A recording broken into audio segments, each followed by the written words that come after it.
Vince's a go-getter, Vince. He's going to do great in California. He's a McKinnon. He'll do great anywhere. I don't know about those earthquakes. I guess when they hit, the only thing you can do is pray. That's what I like about you. You're an optimist. Mary's place.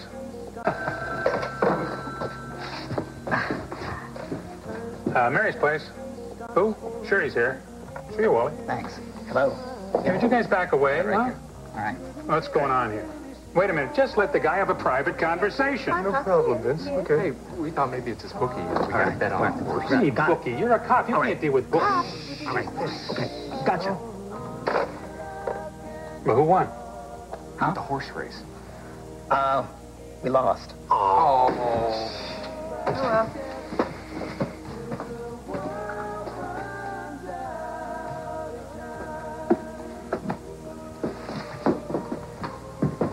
Got it? You bet I do. Mrs. Beatrice Jones, 1217 Morgan Avenue, apartment C. Who is she? 17 years ago, she was a nurse at the Coronet Hospital, top floor. She knows everything about room 333. Fantastic, Wally. Let me take this, okay? I'll see you later. Not so fast. You're not going anywhere. Oh, come on, you guys. We'll take that note, too, Cass. Oh, you will, huh? Cass, if you don't give us the information, Wally will.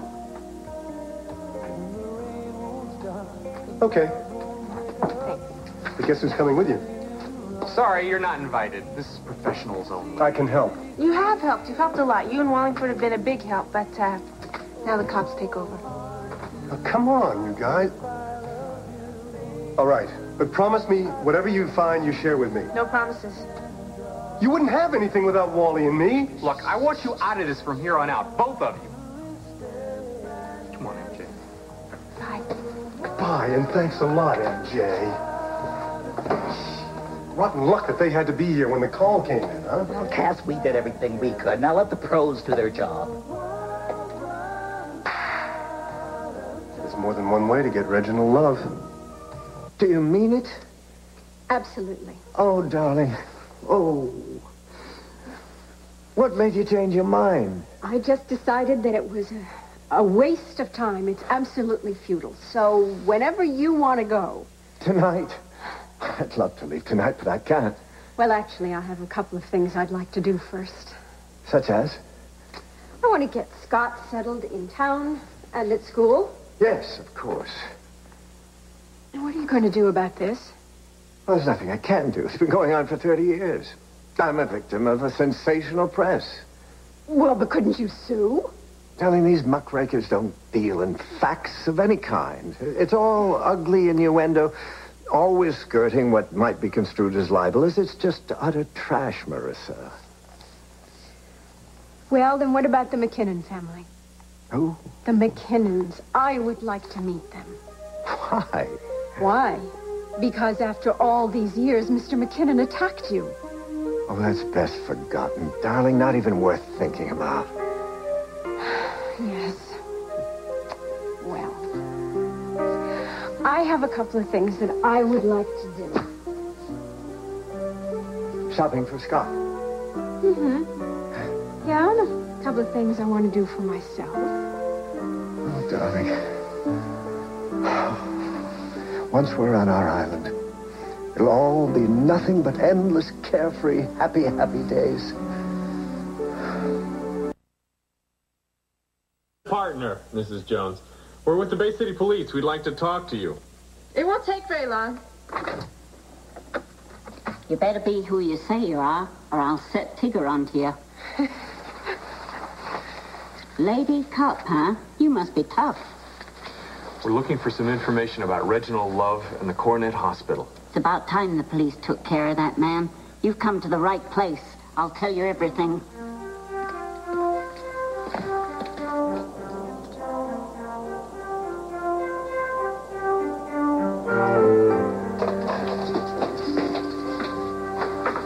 Oh, excuse me. Was that by any chance Mr. McKinnon? They just went into the kitchen? Mm-hmm. Yeah, that was Vince, all right. Oh, good. He had to go out back, though. We had a ton of deliveries. It might be a while before he's free. Well, that's all right. I'll wait.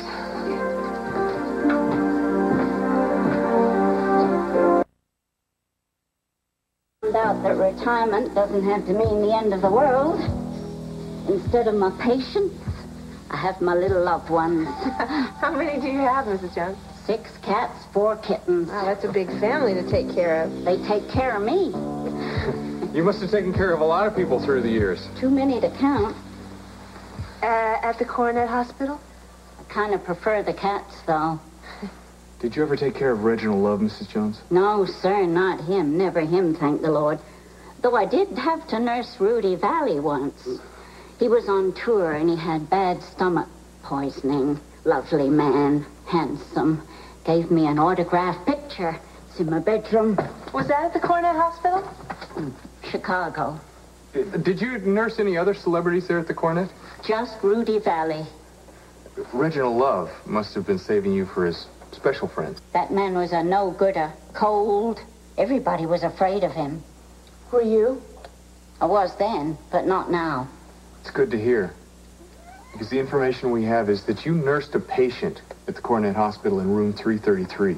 In 1969. I remember that time, yes. Could you tell us about it? It lasted many weeks. Many.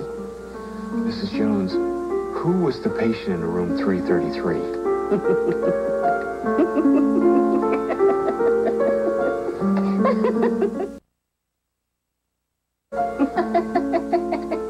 It's amazing. What is, Mrs. Jones? The people are still trying to find out who was in that room. It should be in Ripley's Believe It or Not. Why do you think that is? Who knows? Not me. What about the person in the room? Don't know that either. Surely you must have seen the patient. Nope, not once. I thought you were the nurse. I was the logger. What? I sat outside the room in case I was needed, and I logged those who went in and came out. All right, who did? 2 doctors and 3 nurses. That's all. Now, you can remember their names, can't you? Oh, yeah. Well, do you know where they are right now? Lord, no. I lost touch years ago. But you can give us their names, can't you? The doctors were Enman. Wait a minute. Hold on just a second. Okay, the doctors were? Enman and Showalter. And the nurses were Barnes, Ramirez, and Skilton. What happened to the patient, Mrs. Jones? Don't have a clue. Could have lived, could have died. Was it a man or a woman? The truth is, if I'd been nosy, I would have been fired, and I needed the money. That's why I'm so angry with Mr. Reginald Love. About money? I didn't get paid for my last day. It was 2 hours before the orderly wandered by and told me the room wasn't being used anymore. That's bizarre. Goodbye. No thank you for coming and no pay for my last day. Now that's Mr. Reginald Love for you. And you should put that in the papers. Yeah, we'll try and make sure that the press gets that. So long, AC. How about a kitten? 1 each. I got a litter of the cutest little things you ever saw. Oh, thanks, Mrs. Jones, but I've got a dog at home that thinks about kitten sandwiches. You've been very helpful, Mrs. Jones. Thank you very much. Thank you. Well, hello, Cass. As a private citizen, I figure I'm entitled to do research on this subject, too. Oh, sure. Of course you are, certainly. Now, this looks like a man who needs a kitten. What are you talking about? Cass Winthrop, Mrs. Jones. Hi. So, you're a cat lover. Oh, well, I think that's a slight exaggeration, actually. I like cats as much as the next guy, but I'm afraid I'm desperately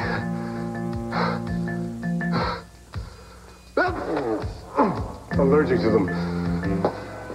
Mom, what are you doing here? Well, hello, son. It's wonderful to see you, too. I just meant it's not a great place for you to come, that's all. Fine. Oh, look who's here. Cheryl. Hi. Can you sit with us? Just for a minute. I'm working. Oh, you work here? Yeah, my dad is one of the owners. Really? Vince. McKinnon.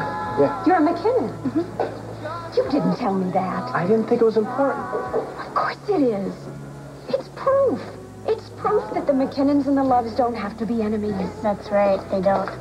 Back to work, huh? Yep. I've got a load of silverware to do for the dinner crowd. And then I'm going to a party for Jake and Wally. You see, there's another McKinnon love combination. Mom, why don't I get you to the hotel? No, thank you, not yet. I am going to wait until I see Mr. McKinnon. You came to see my dad? Yes, he's very angry with my husband. I have to talk to him about that. He's not going to be here for a while. I thought he was just unloading delivery. He was, but he's gone to the cemetery. Mrs. Corey made a bust of my mom, and they're putting it on her grave today.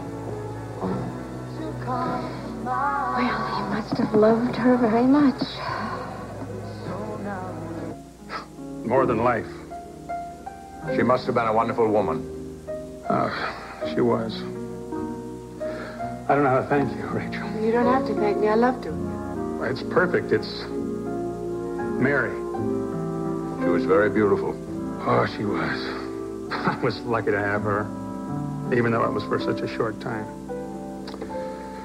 Well, I interrupted you two. No. No, I heard you when I came in. Listen, if you two want to get back to whatever you want to get back to. Maybe it's better that we don't. Listen, I knew you two. Well, what I mean is I interrupted something. Rachel and I were having a minor disagreement. That's what it sounded like. Mary and I used to have a lot of minor disagreements. Only we called them fights. Real doozers. The McKinnons had just fiery tempers. I used to think the more you loved someone, the fiercer you had to fight with her. That's true. Emotions do run higher the more you care for somebody. Meg and I've proved that many times. Well, you're a lucky couple then. Yes, we are. Losing Mary has given me a lot of time to think. You know, you start regretting an awful lot of things. I regret mostly the fights.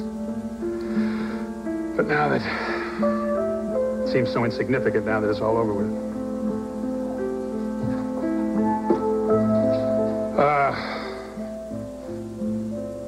Well, I can leave you two alone now. Thanks for the statue. Do you want something to put it in? Yeah, a box or something. Yeah, I've got one. I'm going to take it over to Horace Malloy at the cemetery. Will they put it into place soon? Oh, today, I hope. Good. Listen, I can't thank you enough. I don't know how much...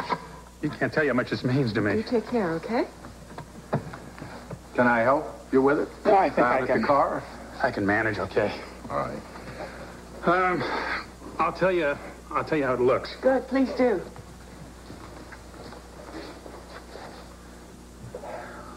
You should be very proud of yourself. Well, I'm glad he's... No, I've given up on the Loves. Well, aside from Marley, I told you not one of them is really liked in Bay City. Well, Donna wrote me a rather nasty letter. Brittany attacked me. And I know that you like Marley, but the indication is that she is not at all interested. I guess our little tea party was just for show. Okay, well, that should do it then. I mean, if she can do something like that without even giving you the chance to get to know her, Mom... Don't want you to get upset. This doesn't have anything to do with you. I just don't want you to be unhappy. I'm not. I am realistic. So, your father and I have just decided that since we have to leave soon, we're going to spend all the time we can with you. Just the three of us. Just our family. I'd like that. Good.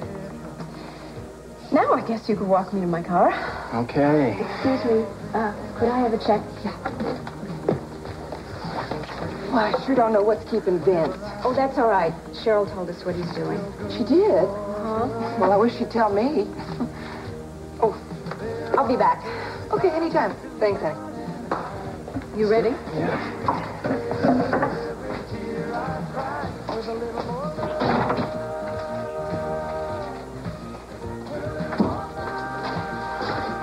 Well, here you are. There's a lady here to see you. Oh, who? Scott's mother. Is that right? Yeah, she seemed like a real nice lady. I mean, she wasn't on a broomstick or anything. And she seemed real disappointed to have missed you. Well, I know I said I'd see her, but I'm not sorry we didn't connect. I got things to do. You know, the fog is really rolling in out there. But I am going to that cemetery tonight. Oh, that's right. I forgot. Yeah, I want to see how the bus looks on the grave. try not to make a big thing out of this, because the kids will think it's morbid. This is the day that Mary died.